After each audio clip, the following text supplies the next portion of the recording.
Hello everyone, hola a todos.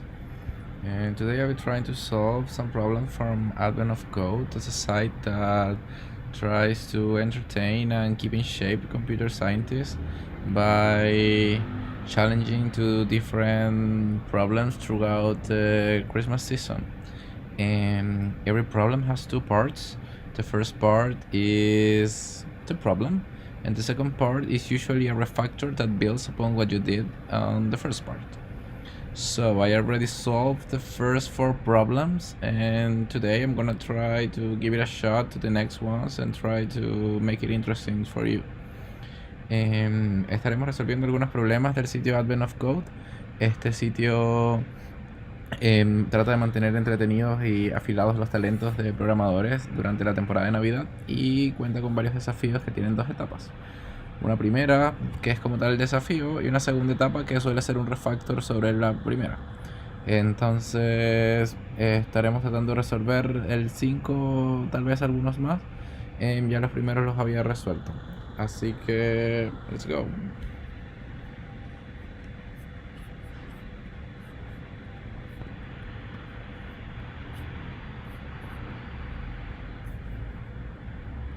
Problema número 5.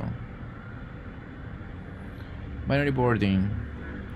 You board your plane only to discover a new problem. You drop your boarding pass. You are unsure which seat is yours, and all of the flight attendants are busy with the flood of people that suddenly made it through the passport control.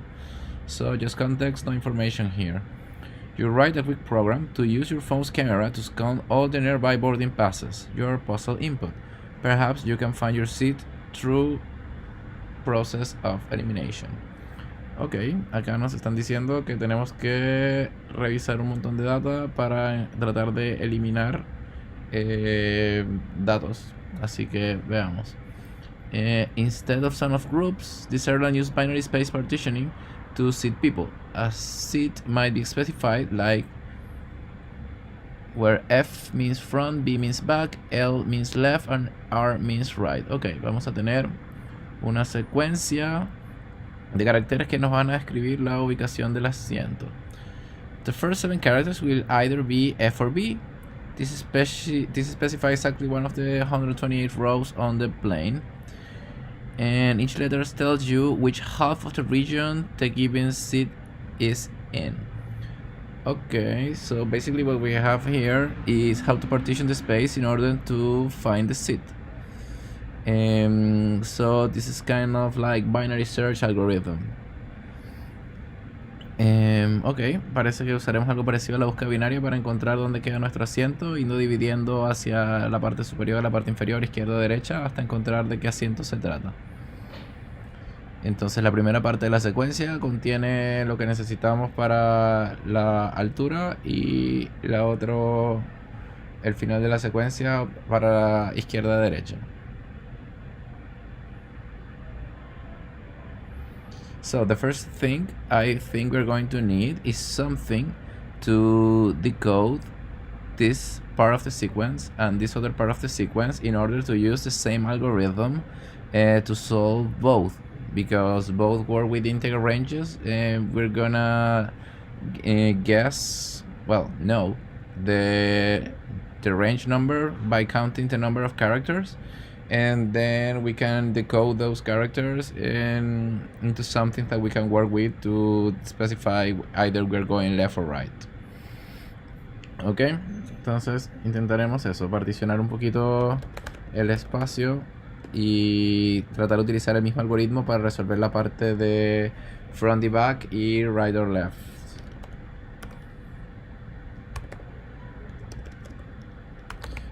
Today I'll be coding in Python, just because I think it's faster for me to think in this language.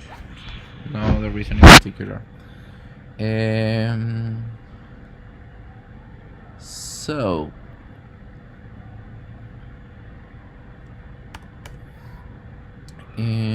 let's first define the mapping, which we are going to use to determine to translate to something usable. So let's say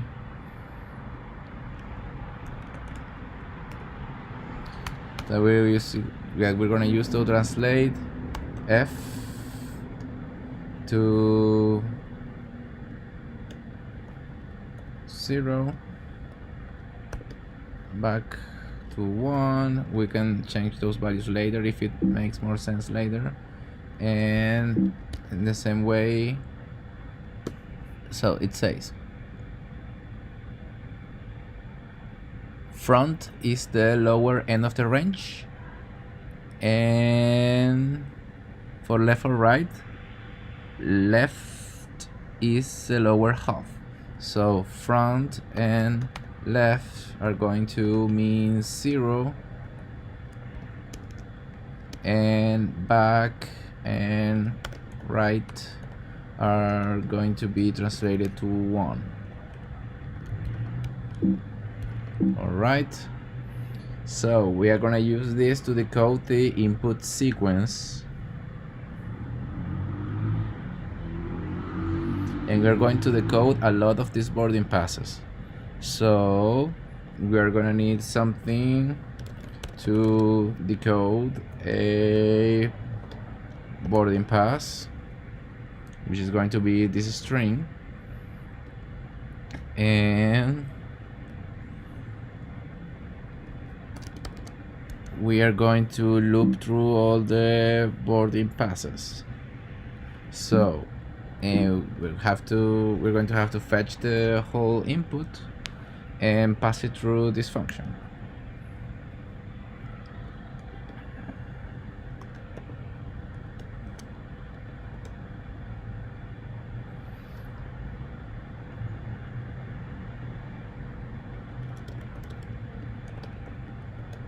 We could use map, but I found it simpler to use it in this way.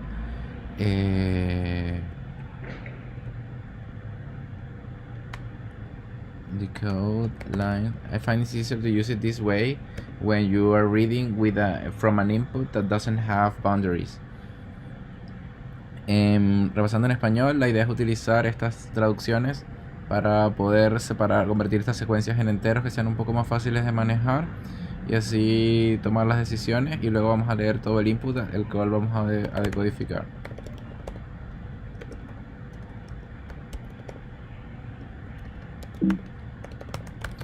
We're gonna need 6 in order to do this, and I believe we have to trim the new line character. So let's make this sort of an identity function in order to get it tested and print the result. So let's use the first example we have here in order to see the result, and let's copy these other examples as well. Entonces preparamos un input que podamos utilizar para probar y verifiquemos que nuestro pequeño programa sepa manejar el input. Alright, we got this rate that actually does nothing, but it can reach the input, so we are ready to work.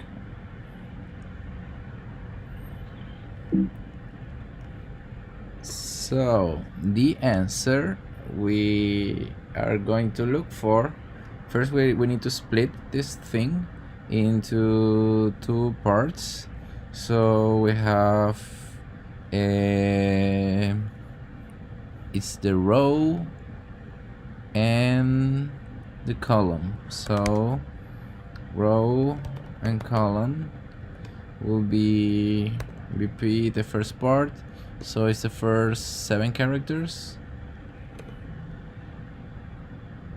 and the rest.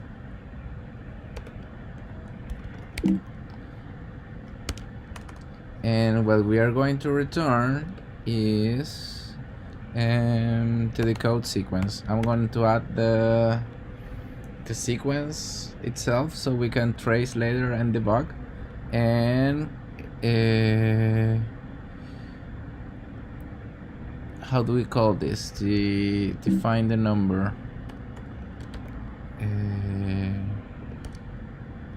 Binary space partitioning, maybe.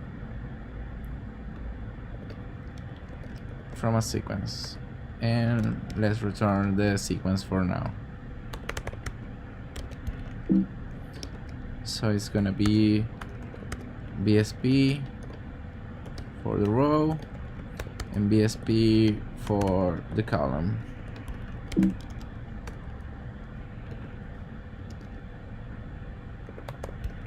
Of course. All right, so we already split the boarding pass into two parts, and now we're going to decode each of those and get the actual numbers. So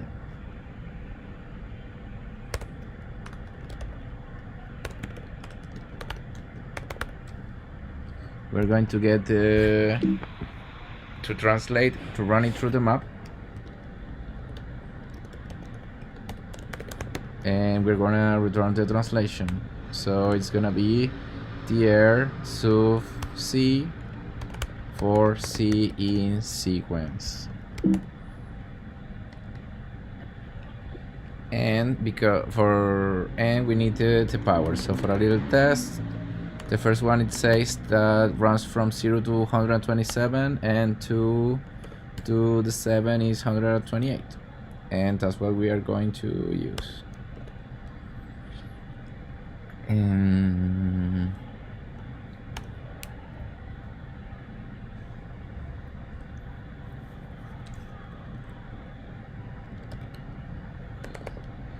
So partition, maybe.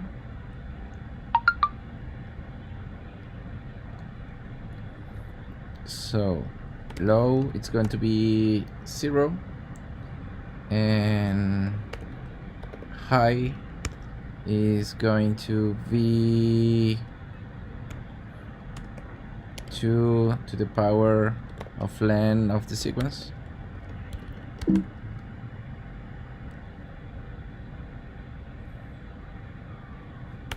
And steps are going to be the translation we define up there.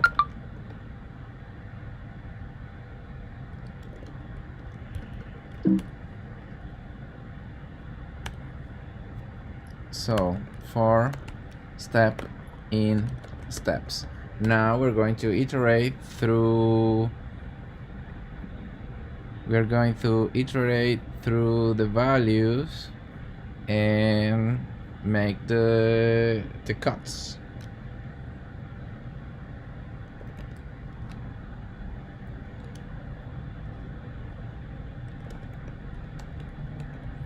So if this is 0, and we reduce and keep the lower end, so it means high should go down.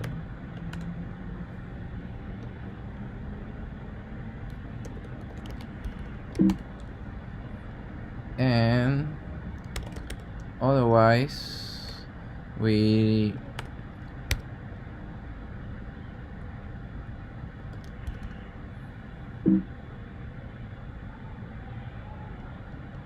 now, of course, we're going to need the half. Half is high plus low divided by 2. So high becomes half, otherwise low become half. That should somewhat work.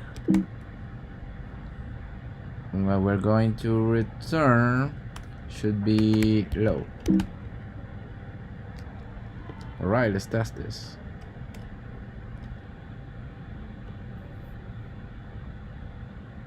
So as through the example, the first one should return row 44 and column 5, and that's exactly what we got.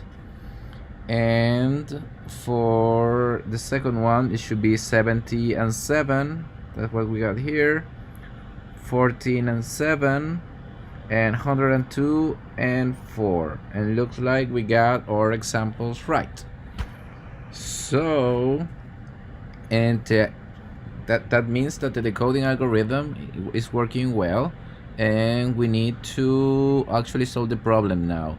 So what is the highest seed ID of the boarding pass? Oh, there's another part. We have to determine the seed ID.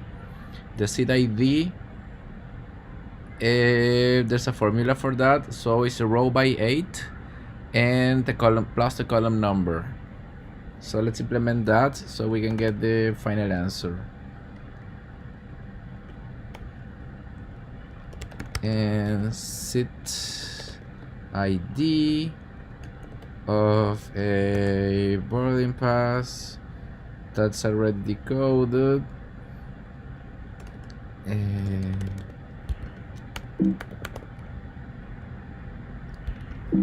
is nothing row column. That's the exploding of the decoded thingy, and we're going to return row times 8 plus column. All right, so what we actually want to find is highest seed ID. Highest seed ID should be max from map seed ID onto the boarding passes.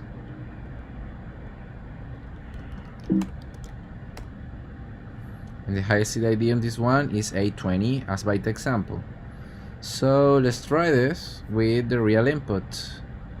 So the input is custom for me, so you shouldn't get the same input if you try to solve this problem. And your answer definitely will be different than mine, but the algorithm it has to be the same. So let's try with the real input. We have a lot of boarding passes, and the highest CID seems to be 858. Let's go. There you go, we got 1 gold star. Alright, so I'm gonna make a little pause to explain what we did, and then we're going to try the part 2, okay? Hagamos una pequeña recopilación de la primera parte. Entonces, ¿cuáles fueron las ideas? Primero, hicimos una tabla de traducción para simplificar y utilizar el mismo código para ambos lados. Luego, conseguimos una forma para convertir una secuencia de caracteres en unas operaciones simples 0-1 que podemos usar para decidir izquierda o derecha. Esto no es tan necesario, lo pudiésemos haber integrado acá en el código, pero está bien. Y el algoritmo interesante es este, donde utilizamos la técnica similar a la búsqueda binaria para encontrar cuál es el asiento que buscamos en base a la secuencia, ¿sí? Y luego utilizamos decode como driver para invocar 2 veces este algoritmo, uno para la primera parte del boarding pass y uno para la segunda parte del boarding pass. Y una vez que ya tenemos decodificado el boarding pass, entonces utilizamos el seed ID para calcular cuál es el que tiene el valor más alto. So recapping in English, we first get a translation vector that we're going to use to simplify the calculations and be able to reuse it. Get a translated array. We could have integrated this code directly in the BSP function maybe, but I think it's clear to have them separated. And in the BSP function, we use something similar to the binary search. We have a low and a high range, and we got all the steps that we need to do. So if the step is 0, we take the lesser half, and if the step is 1, we take the higher half. All right, this works exactly like binary search, and in the end the low value should contain the value we're looking for.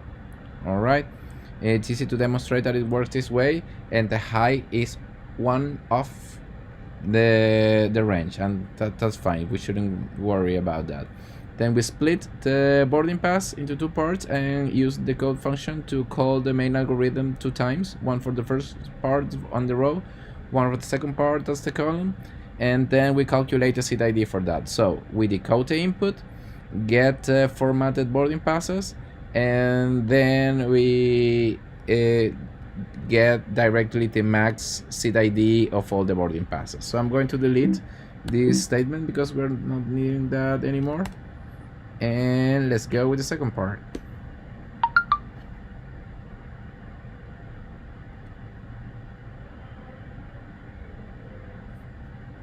Alright. Ding! The fasten seatbelt signs have turned on. Time to find your seat. It's a completely full flight, so your seat should be the only missing boarding pass in your list. However, there's a catch. Some of the seats at the very front and the back of the plane don't exist on this aircraft, so they'll be missing from your list as well. Your seat wasn't at the very front or back, though. The seats with IDs +1 and -1 from yours will be in your list. Alright, so we need to get all the seats that are on the plane and determine which is ours. So there are numbers missing at the beginning and the end of the range, and there should be some missing seat that we are going to be able to track. Alright, so para resolver esto necesitamos encontrar cuál es el asiento que falta, y el asiento que falta no está al principio, no está al final, y bueno, es el único que falta según lo que dice acá. Entonces lo que vamos a hacer es utilizar un barrido sobre la lista y primero obtener cuáles son todos los seat ID, luego barrer los seat ID y encontrar cuál es el que falta utilizando este algoritmo. Alright, entonces let's go get all this the seat IDs in one place. So this is seat ID, the BP for BP in BPs, and of course we want this sorted.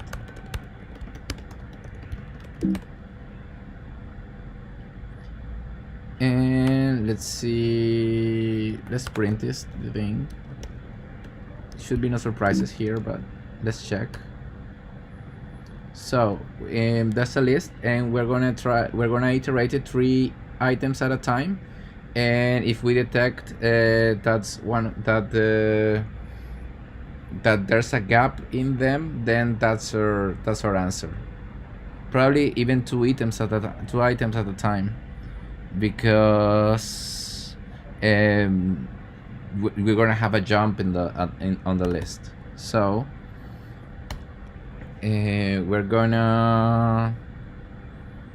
we are going to look for A and B in zip sequence ID with sequence IDs from the one on. This is a trick to iterate the list 2 items at a time. Alright, so what we're looking for here is when B is different from A plus 1. So my seat ID should be A plus 1. And we break because we should be done. Alright, so my seat ID should be 557, which should be over here, and we can check that's the only missing seat. Alright, so by inspection it should be fine. Let's go. There. So it's simple, because we already have all the data very well structured. It was really easy to iterate and determine which the missing seat ID was. Ok, entonces, ¿qué hicimos acá? Utilizamos zip para iterar una lista, dos elementos a la vez. Y como tenemos garantía de que mi asiento es el único asiento que va a faltar y que todos los asientos están ocupados, entonces solamente necesito encontrar cuando el siguiente elemento de la lista no coincida con el número del elemento actual. Entonces, y ese número que falta es nuestro asiento, simplemente. Alright. Intentemos hacer un problema más y creo que con eso estaría bien. Let's go with number 6. Custom customs.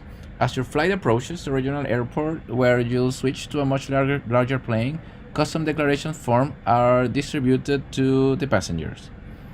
Nada de información acá, un poco de contexto. The form asks a series of 26 yes or no questions marked A through C. All you need to do is identify the questions for which anyone in your group answer yes. Since your group is just you, this doesn't take very long. Ok. Entonces, letras identifican las cuentas y necesitamos encontrar quién diría sí a una de las preguntas. However, the person sitting next to you seems to be experiencing a language barrier and asks if you can help.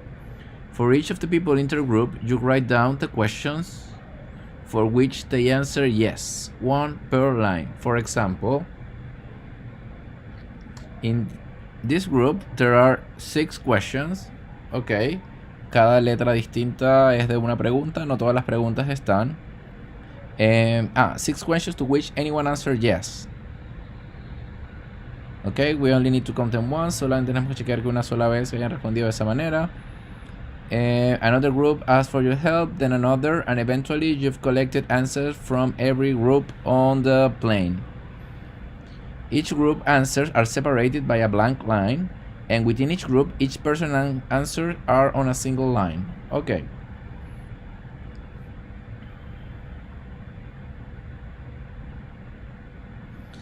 So we need to check every group and determine the number of different answers on each group. So the first thing we're going to do here is to parse this data and be able to get one array item for each group. Entonces, trataremos de agrupar, parsear la data y tener la información de cada grupo consecutiva. De manera que luego sea más fácil buscar dentro de cada una de ellas. Y así podemos hacerle preguntas individuales a cada grupo. So let's call this one customs.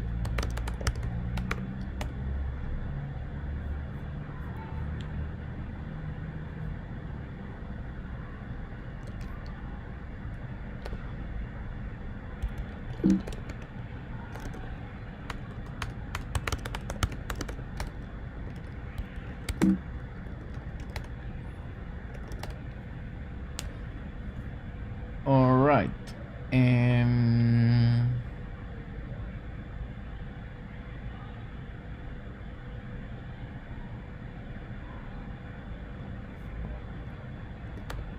All right, let's try some things to split this data.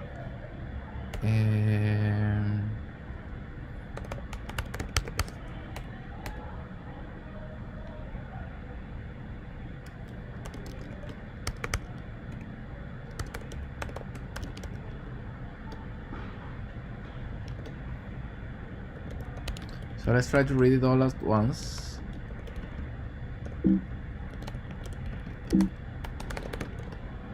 And see what we can do with it.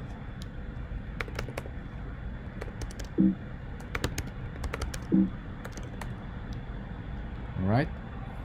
And let's split this one by double line break. No time for you. So groups should be row split double line break.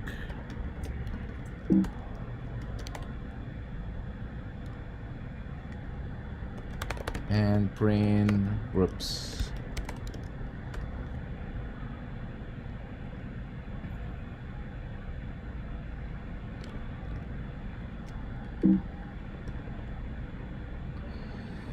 All right, so we need to, now we got all the groups separated, and we need for each group to separate the individual items. That's what we're gonna do next.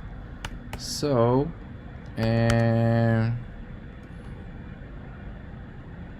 so groups is going to be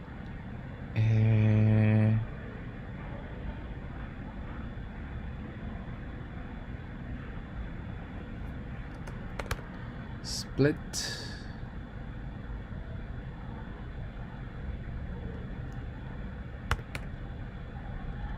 G dot split by single new line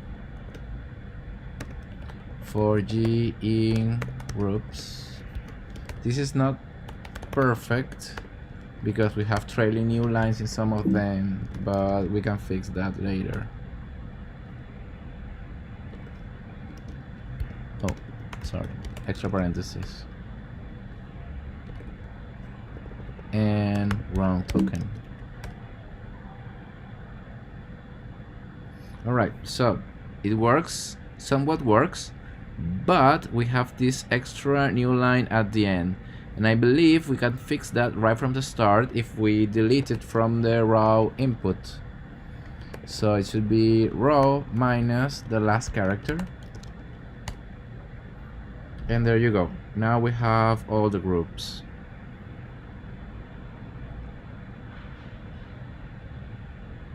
Alright, so we need for this part to determine the individual question and eliminate repetitions. That's exactly what a set does. So, ahora que tenemos los grupos separados, necesitamos poder encontrar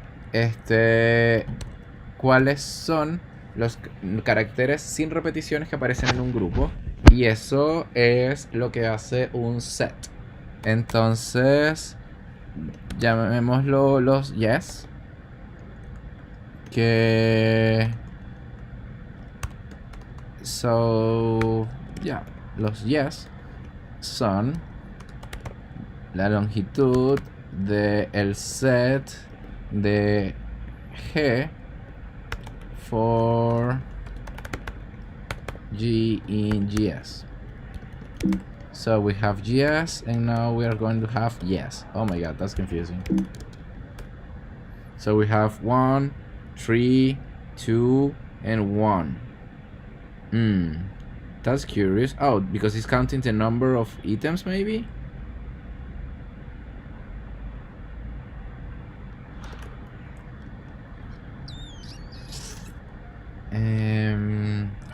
Let's see. We have array of strings, and each string should be alright. So I need to do a nested thingy in here.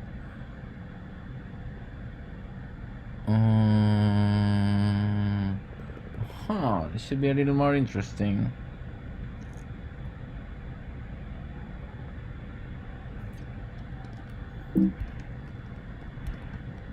So if we have, let's check a little bit with the terminal. If I have this as G, and probably what I need to do is join G and then check for individual characters. So that's what we're going to do.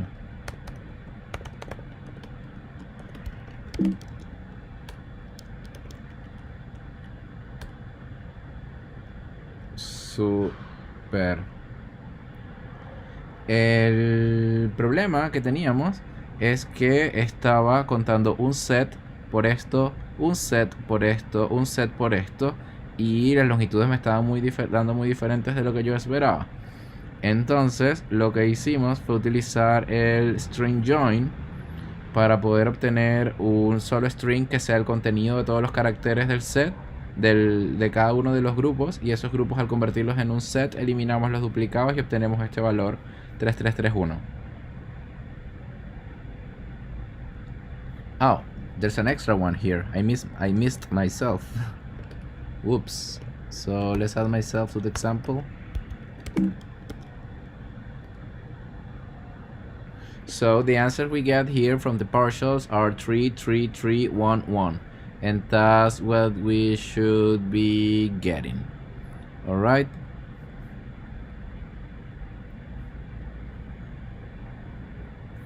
Alright, so our final answer, it's going to be sum of counts, and that's exactly the sum of yes. 11 as by the example, and let's get my input.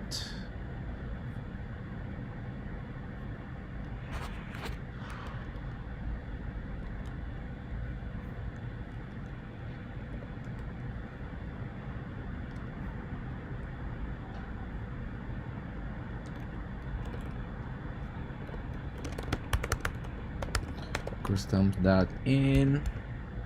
Oh, that's a lot of input.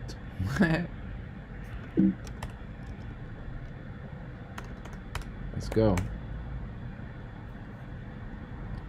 There you go. And that's the first gold star. Alright. So this problem is simpler. The harder part is the partitioning. So we read all the input, separate the groups, then internally parse the groups.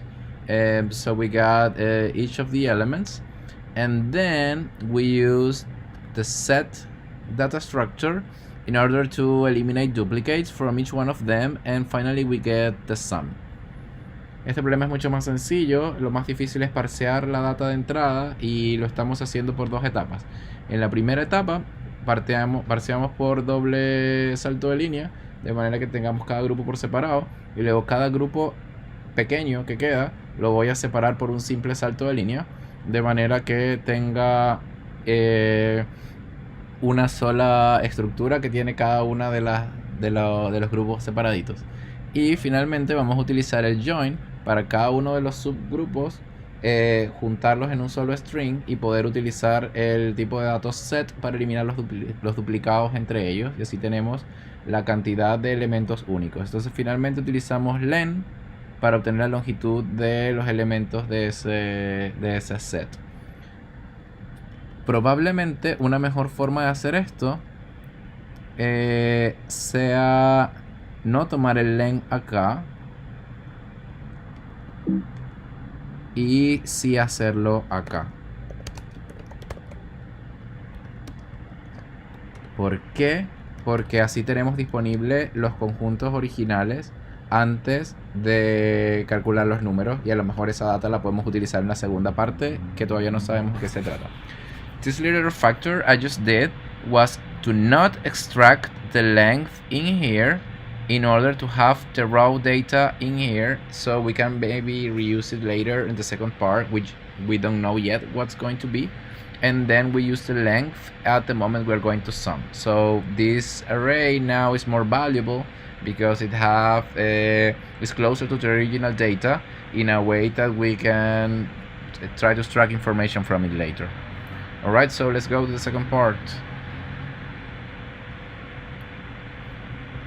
As you finish the last group's customs declarations, you notice that you misread one word in the instructions. You don't need to identify the questions to which anyone answered yes. You need to identify the questions to which everyone answered yes. So, is everyone for the group? Let's check with example. So there are 3 because there's only one group member, and in the second one there's nothing because everyone answered yes to different questions. In the third there's A, in the fourth there's A, and in the fifth there's B. Alright, so again we're going to use sets, but in a different way, because we're going to intersect all the the members of the group. So let's try to do a little test with original data to see what's the operation we need to do with the sets. So what we need to do here is an intersection between all of those. So let's play a little bit with the REPL. So we have G, we have all of this, and for each one of those, let's have little g with this one, and what I need to do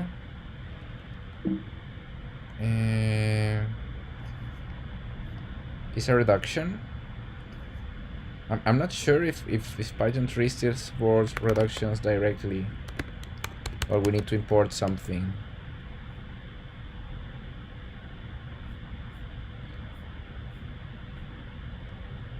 Functools. Alright, so let's get the docs. Function iterable.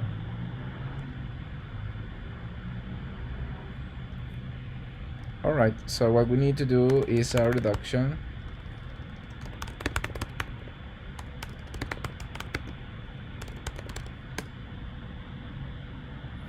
And this is the reduction we're going to use. And we're going to reduce lambda A and B, which both are sets, and what we're going to do is the intersection operation. So probably we can do it directly. Python 3 set intersection.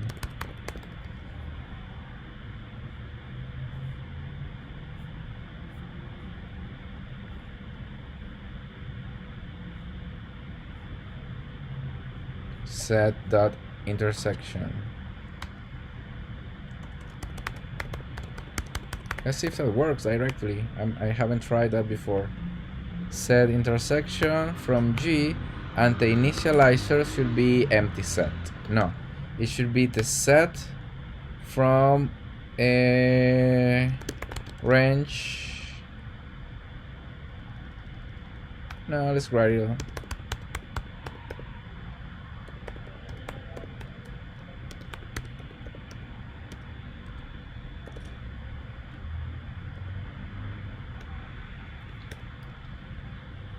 There you go. So what we're doing here is starting with a set with all the characters, and then intersecting with each one of the individual answers we are getting.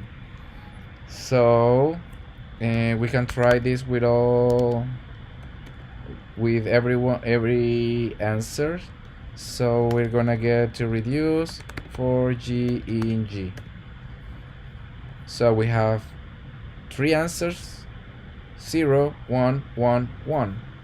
And that's exactly what we wanted to have. 3, 0, 1, 1, 1. Alright, so this is our code.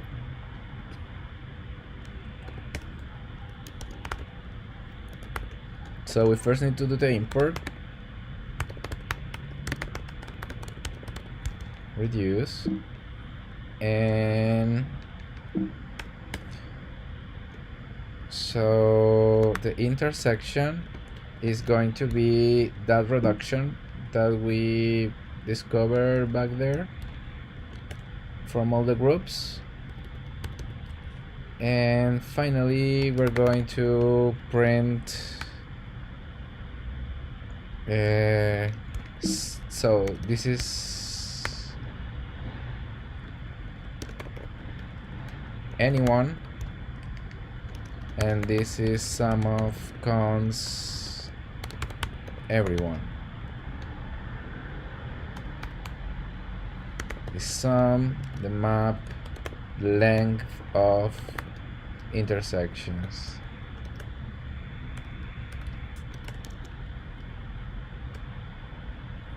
So the answers in this scenario is 6, and for our input is going to be 3,550. There you go. Alright, so the last recap. This one was really easy. If you know how to use the data structure, so that's what we're going to learn here.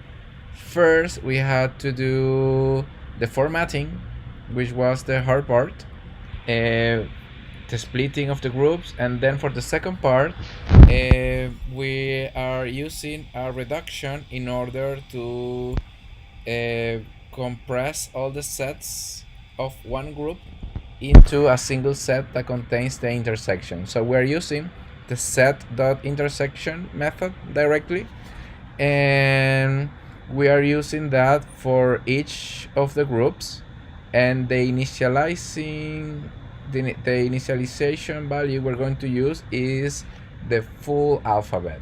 And we want to do that because we want to eliminate from the full alphabet all the things that not everyone chose, and that should be like the neutral element for the intersection. If we determine that the 0 is the 0 element for the sum, the neutral element, the 1 is the neutral element for the product, similarly the full alphabet is the neutral element for the intersection. If you intersect anything with the full alphabet, you're going to get whatever you started with.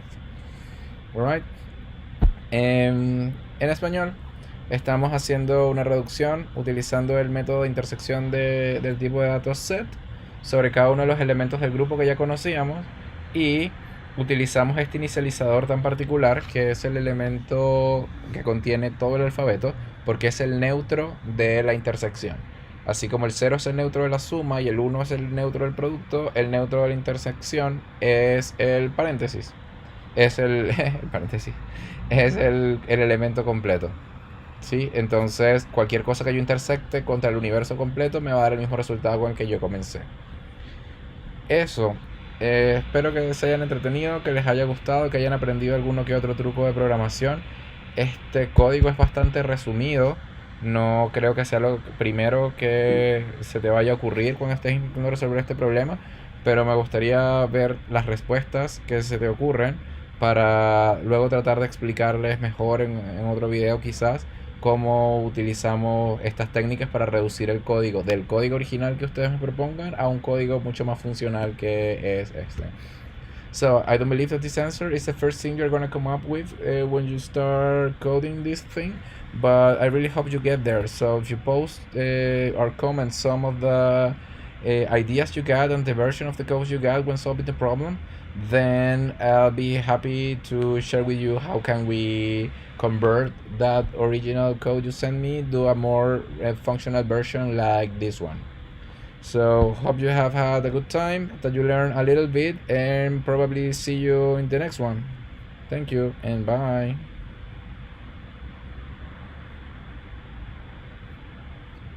I don't know how to exit this thing. Alright, bye.